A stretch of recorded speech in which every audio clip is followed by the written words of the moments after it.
നമസ്കാരം. ഞാനിന്ന് നേപ്പാളിലെ കാഠ്മണ്ഡു ബസ് സ്റ്റാൻഡിൽ ഇതാ കണ്ടില്ലേ, നല്ല വലിയ ബസ് സ്റ്റാൻഡ് കേട്ടോ. ഒരുപാട് ബസ്സുകൾ ഇവിടെ നിൽക്കുന്നുണ്ട്. അപ്പോൾ ഞങ്ങൾ ഇവിടുന്ന് നേരെ ലുംബിനി പറഞ്ഞ സ്ഥലത്തോട്ട് പോകണം. നേപ്പാളിലെ വേറൊരു വില്ലേജ് തന്നെയാണ് ഈ ലുംബിനി പറയുന്നത്. അപ്പോൾ അങ്ങോട്ട് പോകുന്ന ബസ്സുകളാണ് ഒരുപാടുണ്ട്. ഇപ്പോൾ എയർ ബസ് മുതൽ സാധാ ലോക്കൽ ബസ് മുതൽ AC ബസ് വരെയുണ്ട്. അപ്പോൾ ഞങ്ങൾ ബുക്ക് ചെയ്തിരിക്കുന്ന AC ബസ്സാണ്. എന്തായാലും കുറച്ച് രാത്രി കംഫർട്ടായിട്ട് യാത്ര ചെയ്യാലോ, കിടന്നുറങ്ങാമല്ലോ എന്ന് പറഞ്ഞിട്ടാണ് കേട്ടോ. അപ്പോൾ ഞാൻ ജസ്റ്റ് ബസ്സിൻ്റെ കാഴ്ചകൾ കാണിച്ചു തരാം, അതുപോലെ തന്നെ അവിടെ പോയി ഇറങ്ങുന്നതും കാണിച്ചു തരാം കേട്ടോ. അപ്പോൾ കാഠ്മണ്ഡു വന്നിട്ട് തിരിച്ചു പോകുന്നവർക്ക് ഏറ്റവും എളുപ്പമുള്ള മാർഗ്ഗമാണ് ഇവിടെ ഈ ബസ് സ്റ്റാൻഡിൽ വരിക. നേരെ ലുംബിനി അല്ലെങ്കിൽ ഗോരഖ്പൂർ സുനോലി ബോർഡറിൽ പോകുന്ന ഒരുപാട് ബസ്സുകളുണ്ടാവും ഇവിടെ. അപ്പോൾ ഈ ട്രെയിനിലൊക്കെ പോകാൻ നാട്ടിലോട്ട് തിരിച്ച് ഗോരഖ്പൂരിലോട്ട് പോകുന്നവർക്ക് കൃത്യമായി പോകാൻ പറ്റിയൊരു ബസ് സ്റ്റാൻഡാണ് കേട്ടോ.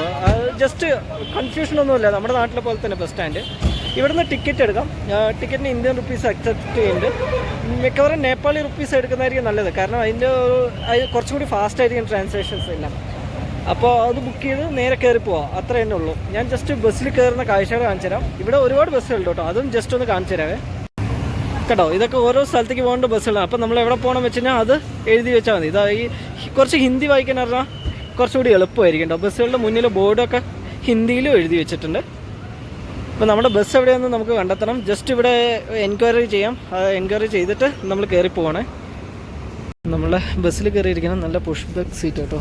ഇത് കണ്ടില്ലേ നമ്മളിരിക്കുന്നത്. അപ്പം നമ്മൾക്ക് ചാർജിങ് പോർട്ട് ഉണ്ട്, പക്ഷേ ഡാറ്റ കേബിൾ കുത്തിയിട്ടുള്ളതായിരിക്കണം.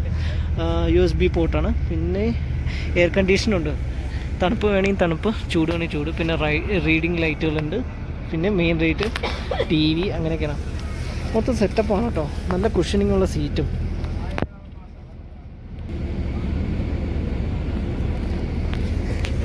പിന്നെ അതുകൂടാതെ തന്നെ നമുക്ക് ബ്ലാങ്കറ്റും തരുന്നുണ്ട്. ഇത് നമുക്കൊരു ബ്ലാങ്കറ്റ് തരുന്നത് കമ്പിളിയാണ്, തണുക്കുമ്പോൾ പൊതിക്കാമെന്ന് പറഞ്ഞിട്ടും നമുക്ക് ആവശ്യമില്ല, നോക്കാം. പിന്നെ ഈ ബസ് കഴിക്കാനായിട്ട് നിർത്തുന്ന പറഞ്ഞ് ഇവിടെ നിന്നറിയില്ല, കഴിക്കാനും ബാത്റൂം പോകാനൊക്കെ നിർത്തും. പിന്നെ അത് കഴിഞ്ഞിട്ട് നേരെ ലുംബിനി പോയിട്ടുള്ള ബാക്കി കാഴ്ചകൾ കാണിച്ചു തരാം കേട്ടോ. ഇതിലടുത്തായിട്ട് ഒരു കുപ്പി വെള്ളവും തന്നിട്ടുണ്ട്. പിന്നെ 2 കവറും തന്നിട്ടുണ്ട്, പ്ലാസ്റ്റിക് കവർ. എന്തിനാണെന്ന് നിങ്ങൾക്ക് എല്ലാവർക്കും മനസ്സിലാക്കണം. അതുപോലെ എല്ലാവർക്കും കൊടുത്തിട്ടുണ്ട്. ഇനി പോകുന്നതൊക്കെ നല്ല അടിപൊളി റോഡുകളായിരിക്കും. രാത്രി ആയതുകൊണ്ട് ഒന്നും കാണുന്നില്ല. വെളിയിലൊക്കെ നോക്കുമ്പോൾ അറിയണ്ടേ, നമ്മൾ ഓരോ വയലിയും കയറി ഇറങ്ങുക. അത് ഹെയർ പിന്നും അല്ല, ഇങ്ങനെ പൊങ്ങിയും താന്നും പോയിക്കൊണ്ടിരിക്കുക. ഹെയർ പിന്നുകൾ ഉണ്ടാവുകയായിരിക്കും. എന്തായാലും പോയി നോക്കാം. രാത്രിയുള്ള കാഴ്ചകളായ കാരണം ഒന്നും അറിയുന്നില്ലേ. TV ഒക്കെ ഇട്ടെ, അതിൽ ഏതോ ഒരു മൂവി പ്ലേ ചെയ്യുന്നുണ്ട്.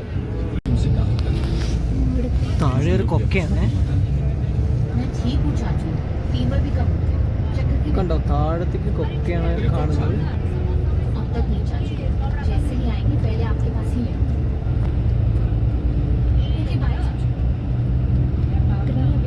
ഞങ്ങളിതാ ഇങ്ങനെ വന്ന് ഇടവഴിയിൽ എവിടെയോ നിർത്തിയിട്ടുണ്ട്. അപ്പോൾ വണ്ടിയിൽ കുറേ പേര് ഇങ്ങനെ സാധനങ്ങൾ കയറ്റുന്നുണ്ട്, കുറേ പേര് ഇറങ്ങിപ്പോകുന്നുണ്ട്. ഭയങ്കര ഡസ്റ്റാണ് അവിടെ, പൊടിയും. പിന്നെ അതുപോലെ തന്നെ തണുപ്പുന്ന കണ്ടില്ലേ, ബസ്സൊക്കെ ഗ്ലാസ്സൊക്കെ ഇങ്ങനെ ഫോഗ് പിടിച്ചിട്ടിരിക്കുക. നല്ല ഫ്രിഡ്ജിൽ ആൾക്കാർ വെച്ചിട്ട് പോയാൽ എങ്ങനെയുണ്ടാവും എന്ന പോലെയാണ്. പിന്നെ അങ്ങോട്ട് കുറേ ബാത്റൂമും സ്നാക്സ് കഴിക്കേണ്ട സ്ഥലങ്ങളൊക്കെ ഉണ്ട്. ലൈറ്റായിട്ട് കഴിക്കേണ്ടേ ഉള്ളൂ കേട്ടോ. ഇവരിരുന്ന് തീ കായുന്നുണ്ടായിരുന്നു. അപ്പം ഞങ്ങൾ വന്നപ്പോൾ അവർ എണീച്ചു. ഈ കടകൾ നടത്തുന്ന ആൾക്കാരാട്ടോ, ഹോട്ടൽ. അങ്ങ് മലമുകളിൽ ഒരു ദൈവമുണ്ട്. ഇതാ വെളിച്ചം കാണുന്നതാ. മലമുകളിൽ കുറേ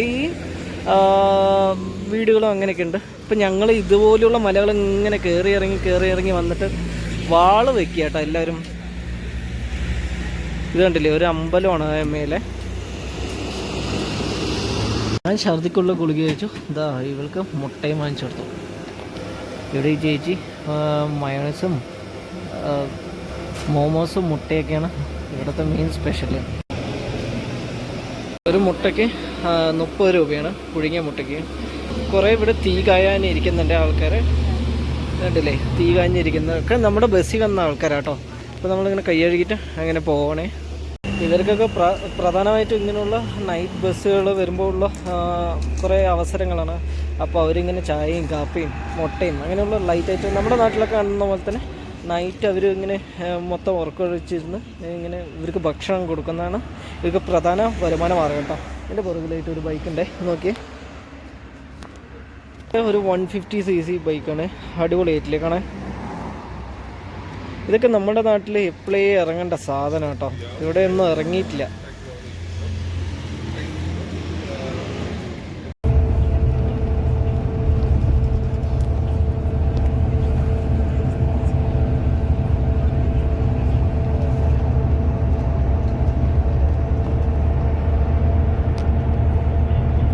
അങ്ങനെ ഞങ്ങൾ ലുംബിനിയിലുള്ള ബുദ്ധ പാർക്കിനോട്ട് പോയിക്കൊണ്ടിരിക്കണേ. ബസ് ഇടയ്ക്കിടയ്ക്ക് ഓരോ സ്ഥലങ്ങളിലായി നിർത്തുന്നുണ്ട്. ഇതുണ്ടല്ലേ, ഇതൊരു ഗ്രാമമാണ്.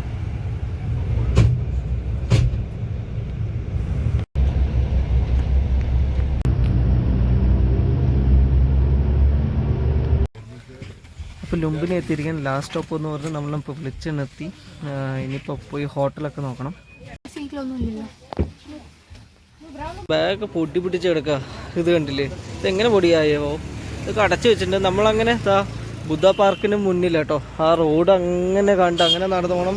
പിന്നെ ഇവിടെ കുറേ ഇലക്ട്രിക്കും മറ്റേ സൈക്കിൾ റിക്ഷയൊക്കെ ഉണ്ട്. അവരൊക്കെ ഇങ്ങനെ നമ്മൾ ബസ് ഇറങ്ങിയതും വന്ന് ചോദിക്കും നമുക്ക് പോകണമെന്നൊക്കെ. അപ്പോൾ നമ്മൾ ഇനി അപ്പോൾ ഞങ്ങളങ്ങനെ ഇറങ്ങി. നല്ല കോടയുണ്ട്. ആ വഴിയാണ് കേട്ടോ കാണുന്നത്. നമ്മൾ ബോർഡറിലോട്ട് പോകുന്നു, അതുപോലെ ലോഡ്ജിലൊക്കെ പോകുന്നു. അപ്പോൾ നമ്മളിവിടെ ഏതെങ്കിലും ഒരു ലോഡ്ജ് എടുത്തിട്ട് നമ്മുടെ സാധനങ്ങളൊക്കെ വയ്ക്കുന്നു. ബുദ്ധ പാർക്കെല്ലാം കണ്ടിട്ട് വന്ന് തിരിച്ച് നേരെ ബോർഡറിലോട്ട് പോകുന്നു. അതാണ് ഇന്നത്തെ പ്ലാൻ. അപ്പോൾ ഞങ്ങളങ്ങനെ ഒരു റൂം എടുത്തു.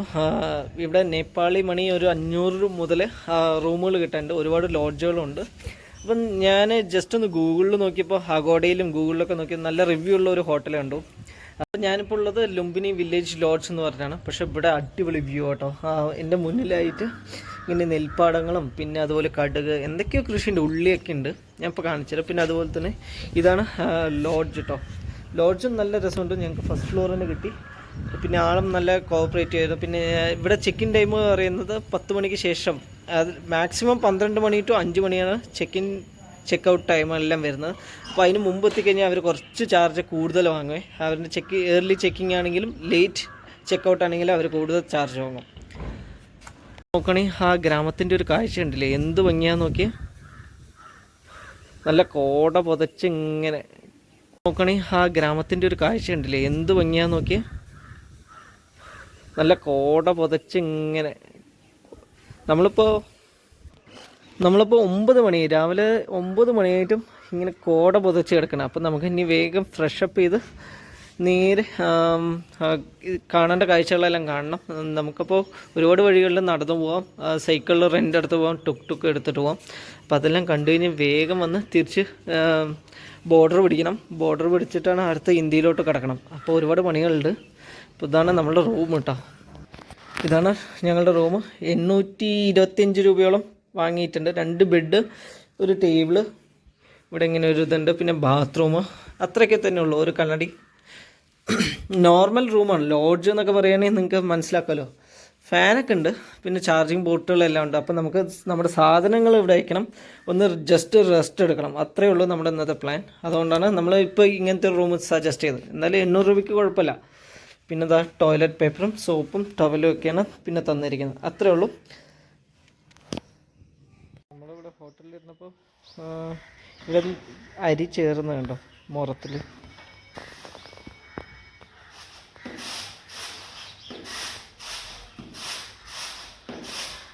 നമ്മൾ താമസിക്കുന്ന ലോഡ്ജിന് തൊട്ട് മുന്നിലുള്ള ഒരു ചെറിയൊരു ഹോട്ടൽ വന്നു.